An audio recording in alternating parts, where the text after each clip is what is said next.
जय हिंद दोस्तों, welcome back to our YouTube channel study with NS. दोस्तों, अगर आप कक्षा 10 में पढ़े हो, आप भी कक्षा 10 में पढ़े हो तो इस वीडियो को बिल्कुल भी स्किप मत करना, क्योंकि इस वीडियो में हम लोग दोस्तों हिंदी के पूरी किताब के सबसे महत्वपूर्ण बहुविकल्पी प्रश्न को पढ़ने वाले हैं, जिससे आपका 20 नंबर बिल्कुल पक्का हो जाएगा। ठीक है दोस्तों, जो आपका 20 नंबर का बहुविकल्पी प्रश्न पूछता है उसमें आपका 20 नंबर जो है वो बिल्कुल पक्का हो जाएगा। तो आप इस वीडियो को अंत तक जरूर देखिएगा। इस वीडियो को स्टार्ट करते हैं। सबसे पहला क्वेश्चन है दोस्तों, हमारा सबसे पहला क्वेश्चन दोस्तों, हंस पत्रिका के संपादक हैं, मतलब हंस पत्रिका के संपादक कौन है? ठीक है दोस्तों, ऑप्शन ए है गुलाब राय, ऑप्शन बी है प्रेमचंद, ऑप्शन सी है धर्मवीर भारती और ऑप्शन डी है दोस्तों जयशंकर प्रसाद। तो हंस पत्रिका के संपादक जो है दोस्तों वो है प्रेमचंद और ऑप्शन नंबर बी हमारा बिल्कुल सही है। ठीक है दोस्तों, अब हमारा क्वेश्चन नंबर 2 है, कलम के सिपाही के रचनाकार हैं, कलम के सिपाही के रचनाकार हैं, मतलब जो कलम के सिपाही है इसके रचनाकार कौन है? ऑप्शन ए है अमृत राय, ऑप्शन बी है प्रेमचंद, ऑप्शन सी निराला और ऑप्शन डी दोस्तों हजारी प्रसाद द्विवेदी। तो कलम की सिपाही के जो रचनाकार है दोस्तों वो है अमृत राय और ऑप्शन नंबर ए हमारा बिल्कुल सही है। ठीक है दोस्तों, ऑप्शन नंबर ए हमारा बिल्कुल सही है। अब हमारा क्वेश्चन नंबर 3 है, आषाढ़ का एक दिन, आषाढ़ का एक दिन के लेखक हैं, मतलब यह जो रचना है आषाढ़ का एक दिन, इसके लेखक कौन है? ऑप्शन है दोस्तों मोहन राकेश, ऑप्शन बी है यशपाल, ऑप्शन सी है महादेवी वर्मा और ऑप्शन है दोस्तों अज्ञे। तो आषाढ़ का एक दिन ये जो रचना है दोस्तों इसके जो लेखक हैं वो है मोहन राकेश। तो ऑप्शन नंबर ए हमारा बिल्कुल सही है। ठीक है दोस्तों, क्वेश्चन नंबर 3 का भी ऑप्शन नंबर ए हमारा बिल्कुल सही है। मोहन राकेश जो है वो आषाढ़ का एक दिन के लेखक हैं। अब हमारा क्वेश्चन नंबर 4 है दोस्तों, सूरज का सातवां घोड़ा के लेखक हैं, मतलब जो सूरज का सातवां घोड़ा है उसके लेखक कौन है? ऑप्शन है दोस्तों यशपाल, ऑप्शन बी है धर्मवीर भारती, ऑप्शन सी है अज्ञे और ऑप्शन डी है दोस्तों प्रेमचंद। तो सूरज का सातवां घोड़ा, ठीक है दोस्तों, सूरज का सातवां घोड़ा इसके लेखक हैं दोस्तों वो है धर्मवीर भारती और ऑप्शन नंबर बी हमारा बिल्कुल सही है। धर्मवीर भारती सूरज का सातवां घोड़ा के लेखक हैं। अब हमारा नेक्स्ट क्वेश्चन दोस्तों, उसने कहा था, उसने कहा था किस विधा की रचना है, मतलब यह जो रचना है उसने कहा था यह किस विधा की रचना है? ऑप्शन है दोस्तों उपन्यास, ऑप्शन बी है कहानी, ऑप्शन सी है कृति और ऑप्शन डी है दोस्तों निबंध। तो यह किस विधा की रचना है दोस्तों? जो उसने कहा था यह किस विधा की रचना है? तो यह कहानी विधा की रचना है। ठीक है दोस्तों, यह कहानी विधा की रचना है और ऑप्शन नंबर बी हमारा बिल्कुल सही है। क्वेश्चन नंबर 5 का भी ऑप्शन नंबर बी हमारा बिल्कुल सही है, कहानी विधा की रचना है उसने कहा था। अब हमारा क्वेश्चन नंबर 6 है दोस्तों, रीतिबद्ध काव्यधारा के कवि हैं, रीतिबद्ध काव्यधारा के कवि कौन है? ऑप्शन है दोस्तों देव, ऑप्शन बी है आलम, ऑप्शन सी है बोधा और ऑप्शन बी है दोस्तों ठाकुर। तो रीति काव्यधारा जो रीतिबद्ध काव्यधारा के कवि हैं वो है देव और ऑप्शन नंबर ए हमारा बिल्कुल सही है। अब हमारा अगला क्वेश्चन क्वेश्चन नंबर 7 दोस्तों, रीतिकाल की प्रमुख भाषा है, मतलब जो रीतिकाल की जो प्रमुख भाषा है वो कौन सी है? ऑप्शन है दोस्तों अवधी, ऑप्शन बी है बघेली, ऑप्शन सी है ब्रजभाषा और ऑप्शन डी है दोस्तों खड़ी बोली। तो रीतिकाल की जो प्रमुख भाषा है, ठीक है दोस्तों, जो प्रमुख भाषा है रीतिकाल की वो है दोस्तों ब्रज भाषा और ऑप्शन नंबर सी हमारा बिल्कुल सही है। ठीक है दोस्तों, ऑप्शन नंबर सी हमारा बिल्कुल सही है, ब्रज भाषा। अब हमारा क्वेश्चन नंबर 8 है दोस्तों, छायावाद युग के प्रमुख कवि हैं, छाया कौन है? ऑप्शन है दोस्तों जयशंकर प्रसाद, ऑप्शन बी है यज्ञ, ऑप्शन सी है दिनकर और ऑप्शन डी है दोस्तों भूषण। तो छायावाद युग के जो प्रमुख कवि है दोस्तों वो है जयशंकर प्रसाद और ऑप्शन नंबर ए हमारा बिल्कुल सही है। क्वेश्चन नंबर 8 का ऑप्शन नंबर ए हमारा बिल्कुल सही है, जयशंकर प्रसाद जो है वो छायावाद युग के कवि लेखक हैं या कवि हैं। अब हमारा क्वेश्चन नंबर 9 है दोस्तों, रासो ग्रंथों की रचना किस काल में हुई है, मतलब जो रासो ग्रंथों की जो रचनाएं हैं वो वे किस काल में हुई हैं? ऑप्शन है दोस्तों आदिकाल, ऑप्शन बी है रीतिकाल, ऑप्शन सी है भक्ति काल और ऑप्शन डी है दोस्तों आधुनिक काल। तो रासो ग्रंथों की जो रचना है वह हुई दोस्तों आदिकाल में या बीरगाथा काल में, आदिकाल में या बीरगाथा काल में। तो ऑप्शन नंबर ए हमारा बिल्कुल सही है दोस्तों, और आदिकाल की जो काल अवधि है वो क्या है? तो वो है 769 से लेकर के 1343 तक। ठीक है दोस्तों, 1343 ईस्वी तक इसकी काल अवधि है आदिकाल की, और राष्ट्रीय ग्रंथों की रचना आदिकाल में ही हुई है। अब हमारा क्वेश्चन नंबर 10 है दोस्तों, प्री प्रवास के लेखक हैं, मतलब जो प्री प्रवास रचना है उसके लेखक कौन है? ऑप्शन है दोस्तों अज्ञे, ऑप्शन बी है दिनकर, ऑप्शन सी है अयोध्या सिंह उपाध्याय और ऑप्शन डी है दोस्तों जयशंकर प्रसाद।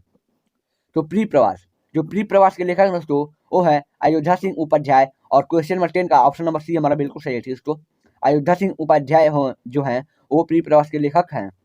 अब हमारा क्वेश्चन नंबर 11 दोस्तों, हास्य रस का अस्थायी भाव है, दोस्तों हास्य रस का या करुण रस का अस्थायी भाव यह पूछ सकता है, या कोई दोहा देगा उसके बारे में उसमें पूछ सकता है कि कौन सा रस है, तो इसे आपका एक क्वेश्चन 1 नंबर का जरूर आएगा। ऑप्शन है दोस्तों शोक, ऑप्शन बी है हास्य, ऑप्शन सी है हास और ऑप्शन डी है दोस्तों हास है। तो हास्य रस का जो है वो अस्थायी भाव क्या है? तो हास्य रस का अस्थायी भाव है दोस्तों वो हो जाएगा हास और ऑप्शन नंबर सी हमारा बिल्कुल सही है, ठीक है दोस्तों।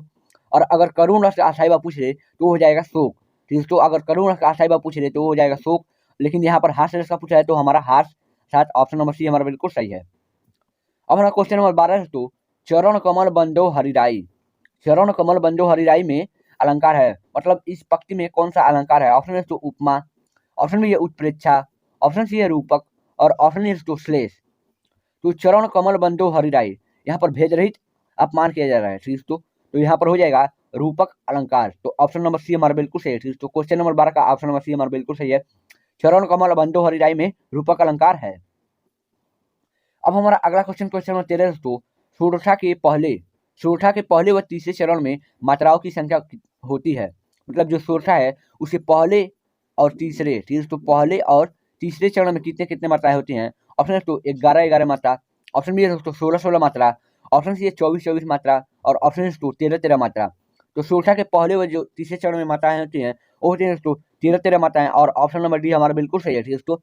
क्वेश्चन नंबर 13 का ऑप्शन नंबर डी हमारा बिल्कुल सही है, पहले सुरठा के पहले और तीसरे चरण में 13 मात्राएं होती हैं।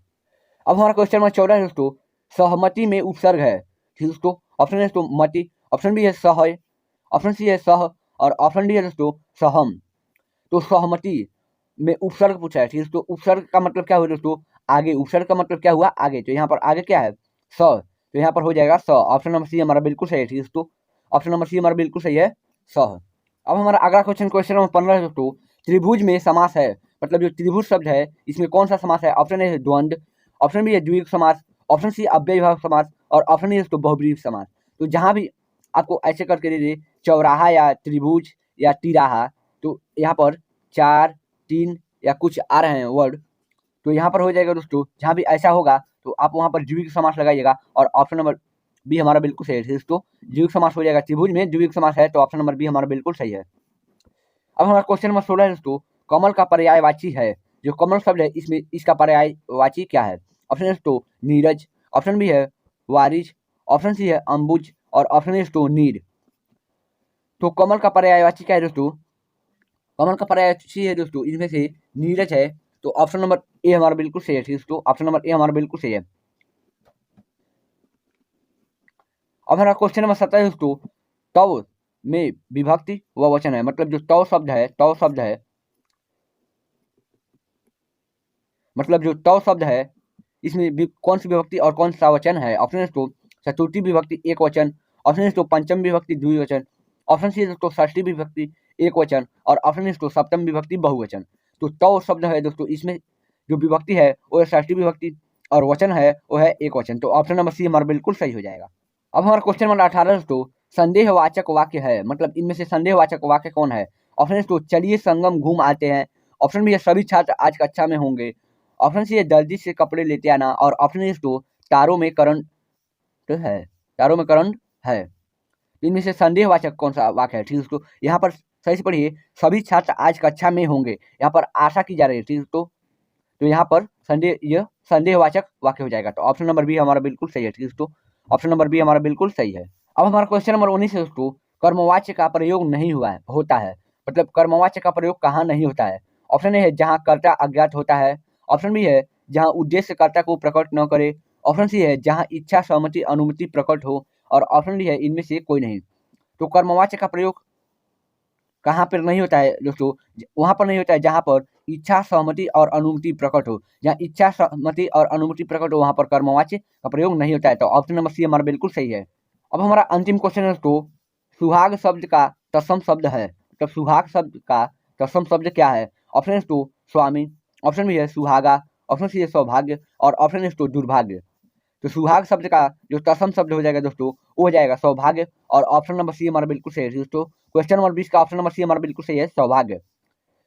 तो धन्यवाद दोस्तों, अगर आपको हमारा वीडियो अच्छा लगा है तो अपने दोस्तों के पास शेयर जरूर करें दोस्तों, और साथ ही साथ वीडियो को लाइक करना ना भूलें। तो मिलते हैं अगली ऐसी वीडियो में, तब तक के लिए जय हिंद दोस्तों, वंदे मातरम।